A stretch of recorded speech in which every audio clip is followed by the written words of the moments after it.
All right. It's that old Frank Monday Drive live at 5. All right. It's that old Frank Monday Drive live at 5. What's happening, y'all good-looking, sexy, fucking salacious, sensuous, surreptitious sylphs slithering around in my mind? I was just listening to a Manly P. Hall lecture on Magick and the astral light. Good stuff. I like my Manly P. Hall like I like my Magick. Black. No. The truth is, I really don't like my Manly P. Hall that much. I know that he was quite the philosopher of the 20th century.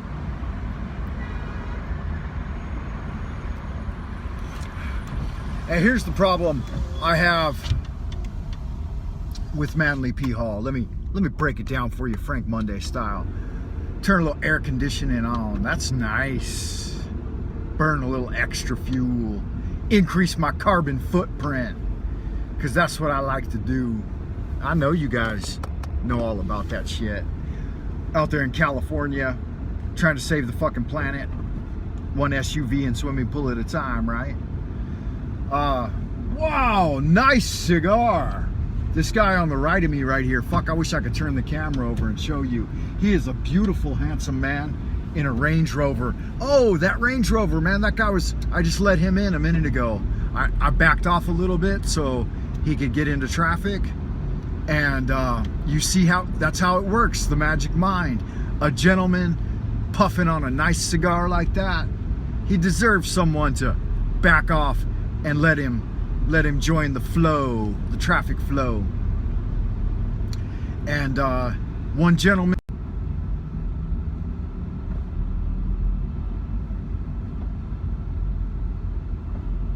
hey, we're back on.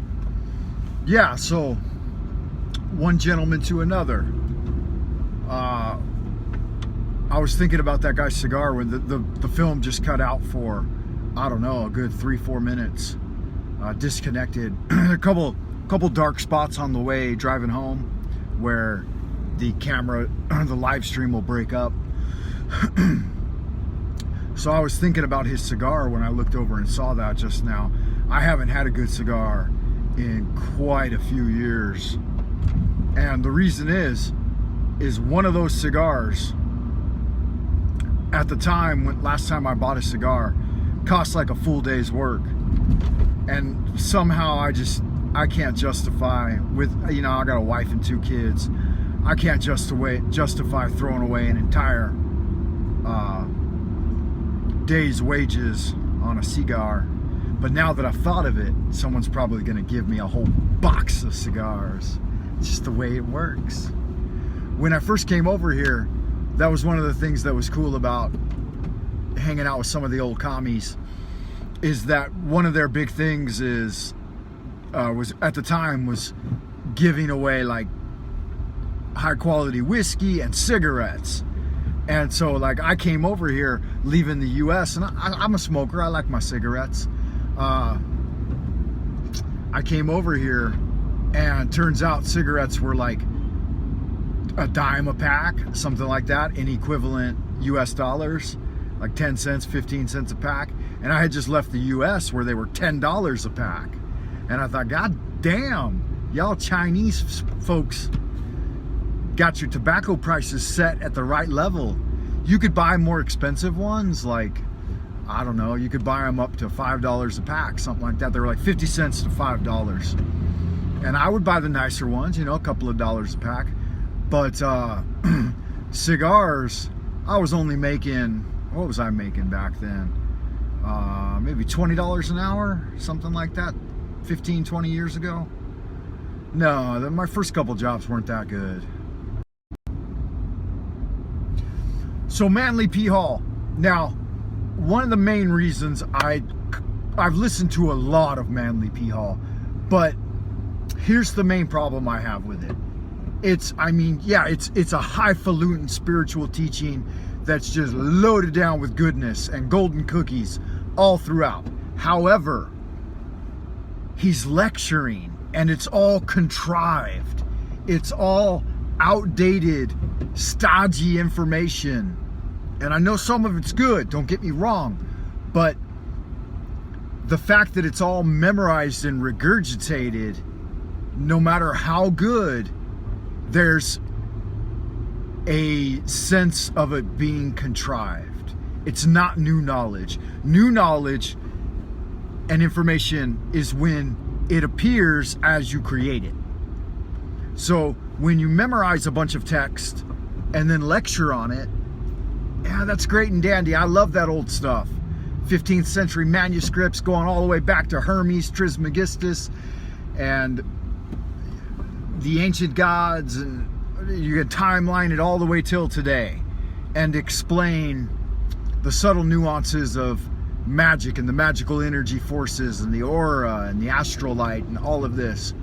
Dandy.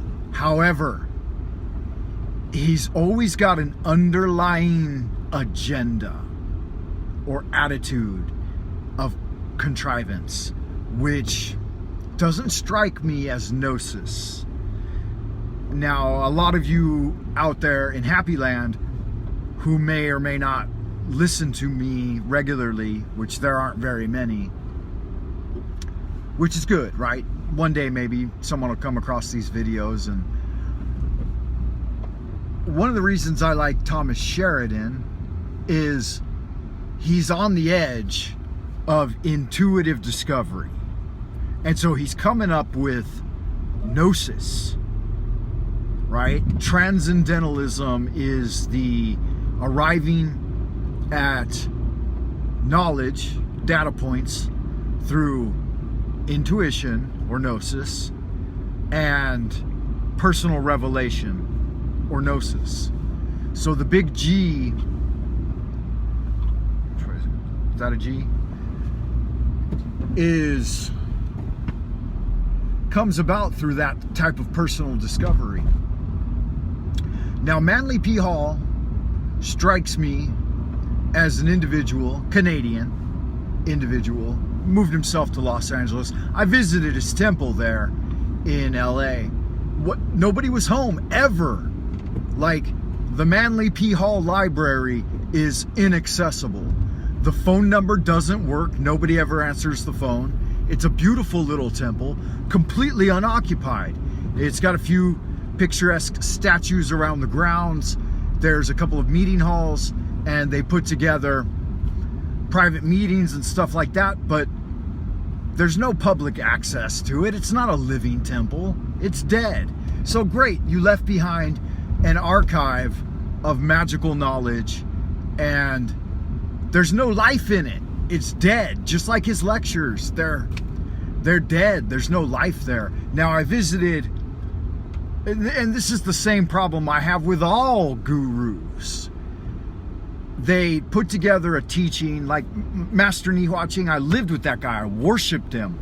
I followed around at his fucking skirt tails for years. I spent like 10 years memorizing all the material in his books and learning Qigong and his Tai Chi system and his Kung Fu, and I became his apprentice and spent my own money to live with the motherfucker for free for like 2 years, following him around, trimming his hair and cooking his meals. And like I said, with all those gurus, their teaching is basically dead. It's 1,000-year-old material, transcribed, transposed, transliterated, tried to made re-enlightened. Now, Master Ni, he had a pretty big practice. He had a lot of things going on. There was some life in that. But a lot of the people involved were not living Buddhas. He was not a living Buddha. He was an ordinary dude. He was a bookworm, if anything, with a good idea. Hey, I'm going to take all this old Taoism because it's getting popular. Zen got popular, and I'm going to make myself a guru. And that's what it was. Poker Onion, I went out to visit, and I was once bitten, twice shy with my gurus. I had already had a karate teacher, karate master when I was a little kid. And then I was in the Fred Villari Taekwondo studios for like 3-4 years. And then I switched over at like 12, 13 years old. I switched over to Chinese Kung Fu and did a full 10 years, a master's degree in Chinese Kung Fu, Xing Yi Chuan black belt, Bagua Chong black belt, Tai Chi black belt. And ain't no fucking black belts. Bunch of bullshit. You memorize and master all the material and then you get awarded a degree. But I learned early on that chasing after the degree shit was just a moneymaker for them, you know? And so karate master, taekwondo master, and kung fu master, and then master Ni, Oriental medicine, Chinese medicine, TCM. That was like the sine qua non, the magnum opus of my spiritual pursuits, was to get in there and needle up, learn to needle myself.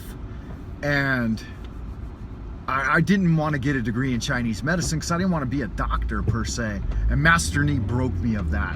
When I went to live with him and I told him that my path, I thought my spiritual path was to be a healer, he laughed at me. He's like, you really want to spend all your time, energy, and chi with sick people? He's like, bullshit, man. You're a bon vivant. You're a magician. He told me, he broke it down. He got in there and he did I paid him like $1,000 to do my life reading and stuff to figure out if the Chinese medicine, TCM, was going to be a good path for me.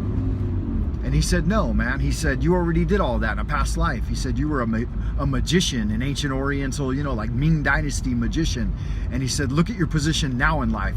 You were born to a beautiful family in California and have the opportunity and natural inclination to study Tao. He's like, bro, you already figured it out. You already achieved. Just do whatever the fuck you want. Enjoy your life. And he was right. So on that level, at least, I think that he was correct. But he was just, it turns out he was a regular dude, man. He's like, I put in he came from a doctor, supposedly 72 generations of Chinese medical doctors and Taoists, which I don't necessarily doubt. I mean, but yeah, no. The records were all destroyed during the Cultural Revolution. They broke up all those families over here in China during communism. They didn't want people knowing their family histories to the level of, like Master Ni's family knew, that they were 72 generations, that you have an inheritance, that for 72 or 74 maybe generations of your family has been working to build this energy and that you're entitled to it. Fuck all that, man. The Chinese red flag went up. And they told anybody with that kind of history to get the fuck out and go to Taiwan. So he fled. He fled to Taiwan, then he fled to the U.S. And my wife's family has a similar story too. Like they had family records going back for dozens of generations. And during the revolution, their family was totally disenfranchised and everything was taken away. So that was the story of the day for most of those motherfuckers. And so you got a whole reset generation that I'm hanging out with, that none of these people really know any of the history of their families. They were all displaced and reintegrated. Fascinating. But here's what I was going to get to. The guru thing. You have to trust your guru. And if you live with your guru, you will not trust your guru anymore. So a magical teacher has to gain your trust through the collection of the works and the transformation and synthesis of the teaching. But don't go live with the motherfucker ever, because they all turn out to be regular people. And that's the truth of magic and life and qigong and all these powers and shit. The highest achievement in Tao is building a natural life and achieving a natural death, like excavation of the body at the end and into the spirit world. So if you're looking for magic, I was on a live chat the other day. I forget whose live chat it was, but there was a gal in there pushing Crowley's sex magic. Oh, it works, orgies, blah blah blah. And I'm like, nah, it doesn't. It doesn't. Sex magic works, but you have to understand the Qigong foundation of it and the conservation of your seminal Qi. And it's not mixing with a bunch of people. And it's not like the old Taoist Gehong alchemist said that you get out there and you got to have sex with, 10 prepubescent lactating virgins, like 16-year-old girls every night, in order to coagulate the immortal elixir. It's fantasy. So Manly P. Hall is a dry, stodgy dude that's dead, but he lived to 89. That's not bad. Master Ni is a dry, stodgy dude, a little more playful. At least he did kung fu. Collected tons of works, and I think he's still alive, which would make him 100 and something, like 100 plus. So pretty good. If you're looking for longevity, high level kung fu is not the way to go. That shit wears you out, man. And you do not conserve Qi by doing it. So learn some basic Qigong. Check out my video on here, health maintenance. That style of bone washing classic, tendon and marrow and bone washing classic is what they call it. Just calisthenics is basically what it is. But internally, you're guiding it with internal visualization and directing the Qi along certain pathways and stuff. It gets more complex. Learn the basic motions from Frank Monday's health maintenance video for Uber Lyft drivers. That's good for everyone. That's a start. Higher level stuff, get some books. I could recommend some books for you. Mantak Chia Stiff is dangerous for the uninitiated. So the guru, back to the guru. I think that gurus are good in that they bring forward the teaching for the next generation. They're bad if you get too close to them. And that brought me to Poke Runyon. I knew going in, once bitten, twice shy. I knew going in that Poke Runyon was going to be a regular dude. And the Solomonic magic, good stuff. I know magic, and I know it works. And I knew that the magical experience would be beneficial. And so I went out to see Poke, and I had the initiation of Pastor Force into the temple of Astarte. And it was beautiful. That was the most heartfelt, magical, transformative, initiative experience that I've ever undergone. And I've undergone quite a few. I've joined so many magical sects and tried to form my own magic circles and stuff like that. And the Church of Hermetic Sciences with Poke Runyon is just, he's got an anthropology degree, like I think a doctor in anthropology, or a master's. So he's an intelligent man. He's written a lot of good books. He's transformed the ancient Phoenician teachings and brought them forward. But for young aspirants, I think it's a good path and it's worthwhile. The Chinese Qigong synthesis model is also good. I'm working on. I'll bring that forward, provided I survive the heavy levels of pollution we've experienced here. And yeah, just keep it going. And I'm a regular dude too, but I would be more fun and interesting as a magical partner to live with than any of the guys that I spent time with. I mean, I'm not going to say anything bad about Master Ni or Manly P. Hall. I've said my piece on him. Mike Patterson, another shit show of just lies and just, Mike Patterson's kung fu's great, I grant him that, but fucking just digging for money with it and just lying to people about, secrets and so on and so forth, and just generally being a charlatan, it's not cool.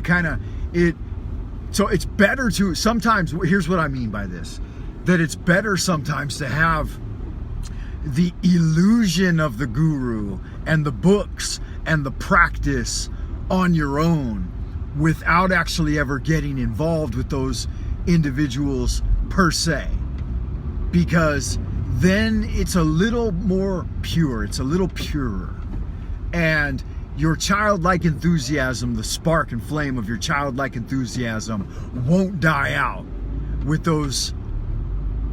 meeting the ordinary individuals. And so that's what I wanted to say in this video. And I think I've said it pretty succinctly. Is that the word? I think I've wrapped it up pretty nicely. So I'm gonna call it quits here because we're about to go into another dead zone here on the highway. Like I said, just south of this bridge and before you get into my neighborhood is sketchy.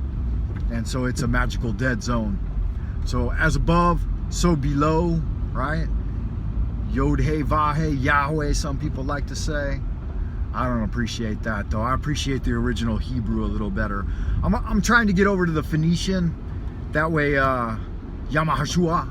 That way I don't have to offend Hebrew people by doing my magic in Hebrew.